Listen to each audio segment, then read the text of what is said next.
केवलं मन्त्रजापी तु योगं प्राप्नोति निश्चयः। षट्त्रिंशत्कोटिजापि तु निश्चयं योगमाप्नुयात्। सूक्ष्मं च द्विविधं ज्ञेयं ह्रस्वदीर्घविभेदतः। जो केवल मंत्र का जाप करता है उसे निश्चय ही योग की प्राप्ति होती है। जिसने 36 करोड़ मंत्र का जप कर लिया हो उसे अवश्य ही योग प्राप्त हो जाता है। सूक्ष्म प्रणव के भी ह्रस्व और दीर्घ के भेद दो रूप जानने चाहिए।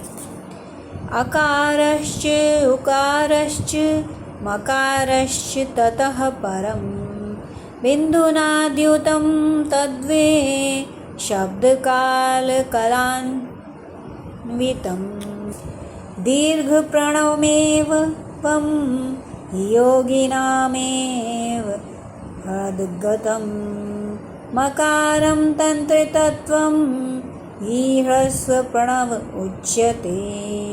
शिवः शक्तिस्तयोरैक्यं मकारं त्रिकात्मकं। ह्रस्वमेवं हि जाप्यं स्यात् सर्वपापक्षयेषिणाम्। भुवायुकनकारणोदो शब्दादाशितथादश आशानव्ये दश पुनः प्रवर्ता इति कथ्यते। अकार, उकार, मकार, बिंदु, नाद, शब्द, काल और कला, इनसे युक्त जो प्रणव है उसे दीर्घ प्रणव कहते हैं। वह योगियों के ही हृदय में स्थित होता है। मकार पर्यंत जो ओम है वह अ, ओ, म इन तीनों तत्वों से युक्त है। इसी को ह्रस्व प्रणव कहते हैं।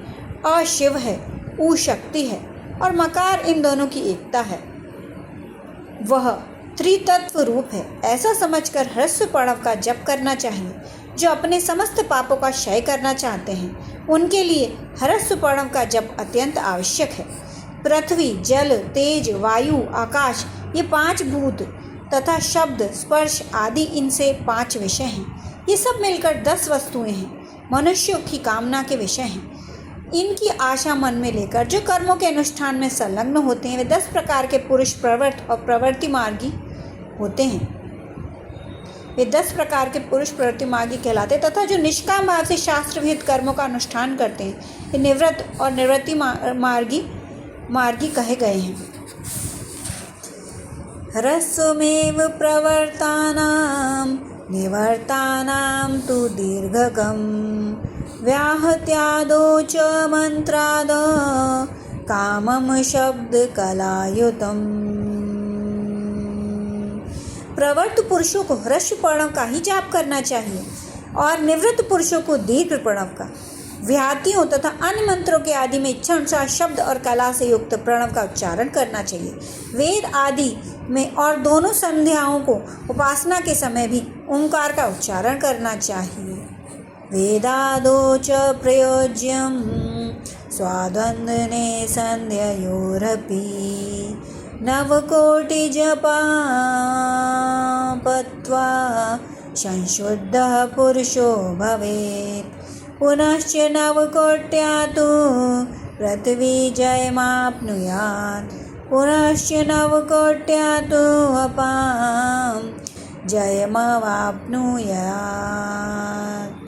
प्रणव का 9 करोड़ जप करने से मनुष्य शुद्ध हो जाता है। पुनः 9 करोड़ जप करने से पृथ्वी तत्व पर विजय पा लेता है। तत्पश्चात पुनः 9 करोड़ जप करके वह जल तत्व को जीत लेता है। पुनः 9 करोड़ जप से वह अग्नि तत्व विजय पाता है। पुनश्च नवकोट्या तु तेजसां जयमाप्नुयात्। पुनश्च नवकोट्या तु वायोर्जयमवाप्नुयात्। आकाश जयमाप्नोति नवकोटिजपेन वे।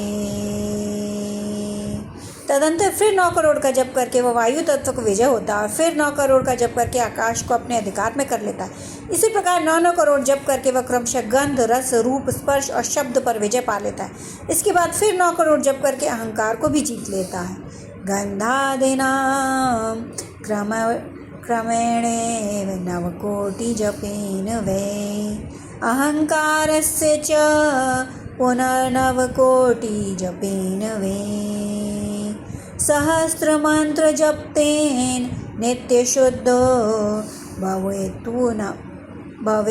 पुमान् तत्परं स्वासिद्धेऽर्थं जपो भवति ही ध्वजा।